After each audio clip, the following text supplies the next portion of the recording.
혼자 주저앉아 생각만 커져가 언제부터 넌 날 아프게 했던가. Pada kesempatan kali ini saya akan menjelaskan tentang rencana pelaksanaan pembelajaran atau biasa disebut dengan RPP. Di sini saya Fatmulida akan mulai menjelaskan poin-poin dari RPP. Yang pertama dalam RPP yaitu ada nama satuan pendidikan. Di sini saya menggunakan SMA Negeri 1 Sidoarjo. Lalu untuk yang kedua yaitu ada mata pelajaran atau tema. Tentunya yaitu ada pendidikan agama Islam. Lalu yang ketiga ada kelas atau semester. Saya di sini menyantumkan kelas 12 semester 2. Lalu untuk materi pokok yaitu ada pernikahan dalam Islam. Alokasi waktu saya menggunakan 45 menit sebagai 1 jam pelajaran. Yang pertama di sini ada kompetensi inti. Kompetensi inti untuk pendidikan agama Islam itu hampir sama semua. Lalu yang B ada kompetensi dasar. Di sini yang pertama yaitu ada menerapkan ketentuan syariat Islam dalam melaksanakan pernikahan. Lalu yang kedua ada memahami ketentuan pernikahan dalam Islam. Yang ketiga yaitu ada memahami hak dan kedudukan wanita dalam keluarga berdasarkan hukum Islam. Yang keempat yaitu ada memperagakan tata cara pernikahan dalam Islam. Yang kelima yaitu ada menyajikan hak dan kedudukan wanita dalam keluarga berdasarkan hukum Islam. Selanjutnya dalam RPP yaitu ada tujuan pembelajaran. Yang pertama yaitu dalam tujuan pembelajaran kali ini yaitu ada meyakini kebenaran ketentuan pelaksanaan pernikahan berdasarkan syariat Islam. Lalu yang kedua ada menunjukkan sikap bersatu dan kebersamaan dalam lingkungan masyarakat sebagai implementasi ketentuan pernikahan dalam Islam. Lalu yang ketiga ada yang menjelaskan ketentuan pelaksanaan pernikahan berdasarkan syariat Islam. Di sini masih ada banyak lagi. Saya akan membacakan poin yang terakhir yaitu ada menyajikan paparan tentang ketentuan pelaksanaan pernikahan berdasarkan syariat Islam, hikmah dan manfaat ketentuan pelaksanaan pernikahan berdasarkan syariat Islam. Untuk poin yang selanjutnya yaitu ada alat dan bahan.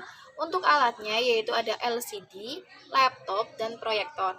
Lalu untuk bahan sendiri yaitu ada LKS, buku pegangan guru, buku PAI kelas 12, lalu ada Al-Quran dan Al-Hadis, dan selanjutnya ada buku tajwid, buku lain yang menunjang, lalu yang terakhir yaitu ada multimedia interaktif dan internet.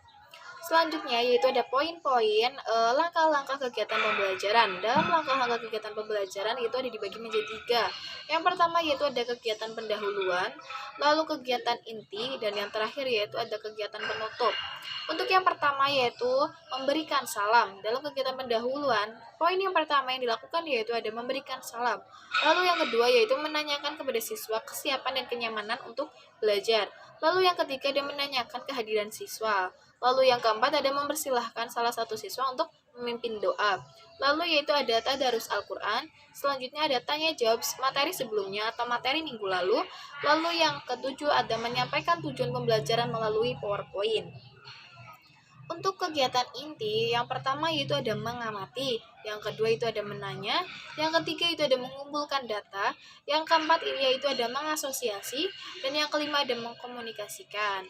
Nah, dalam kegiatan inti tersebut, biasa dilakukan yang pertama yaitu ada mengamati. Biasanya guru itu memberikan bacaan Al-Quran yang terkait dengan materi yang akan disampaikan. Di sini kita akan membahas tentang pernikahan dalam Islam. Maka dari itu, guru memberikan bacaan Al-Quran atau dalil tentang pernikahan dalam Islam. Lalu ada mengamati tayangan video pernikahan dalam Islam. Guru menyajikan video tentang pernikahan di dalam Islam. Lalu peserta didik untuk mengamati, karena di sini dalam kegiatan inti yaitu ada yang namanya mengamati. Lalu untuk yang kedua yaitu ada menanya. Dalam menanya, yaitu ada mengajukan pernyataan tentang pernikahan dalam Islam. Misalnya, apa saja syarat dan rukun nikah, lalu hikmah pernikahan dalam Islam, dan bagaimana kedudukan wanita dalam keluarga. Seperti tadi dalam kompetensi inti. Lalu yaitu yang ketiga yaitu ada mengumpulkan data, yaitu menelaah ketentuan pernikahan dalam Islam. Lalu ada mengasosiasi, yaitu menyimpulkan ketentuan pernikahan dalam Islam. Lalu yang kelima yaitu ada mengkomunikasikan atau menyajikan atau melaporkan hasil diskusi tentang ketentuan pernikahan dalam Islam.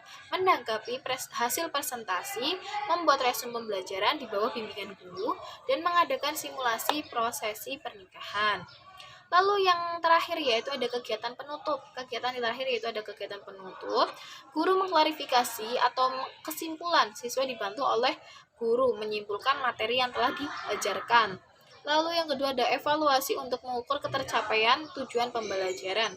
Lalu yang ketiga ada siswa melakukan refleksi tentang pelaksanaan pembelajaran. Dan yang keempat yaitu ada mengucapkan salam. Itu poin-poin dalam langkah-langkah pembelajaran dalam RPP. Dalam RPP ada poin lagi selain langkah-langkah pembelajaran, yaitu ada penilaian. Di sini ada penilaian proses belajar mengajar oleh guru, lalu penilaian hasil belajar yaitu bisa melalui tes lisan, atau tertulis berbentuk esai. Lalu ada penilaian sikap. Penilaian yaitu ada aspek afektif. Di sini disajikan tentang pernyataan-pernyataan, lalu siswa disuruh untuk mencentang pernyataan yang menurut siswa itu benar. Bagaimana sikap siswa tentang pernyataan tersebut tentang materi pernikahan.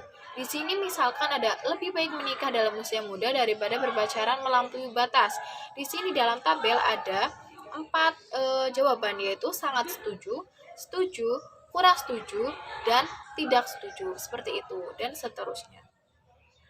Lalu untuk yang kedua yaitu ada format penilaian proses belajar. Di sini format pengamatan sikap dilakukan oleh guru. Misalkan di sini ada tulisan disiplin, tanggung jawab, peduli dan kerja keras. Selama proses pembelajaran, guru juga mengamati sikap siswa, yaitu ada misalkan disiplin, tanggung jawab, peduli, kerja keras.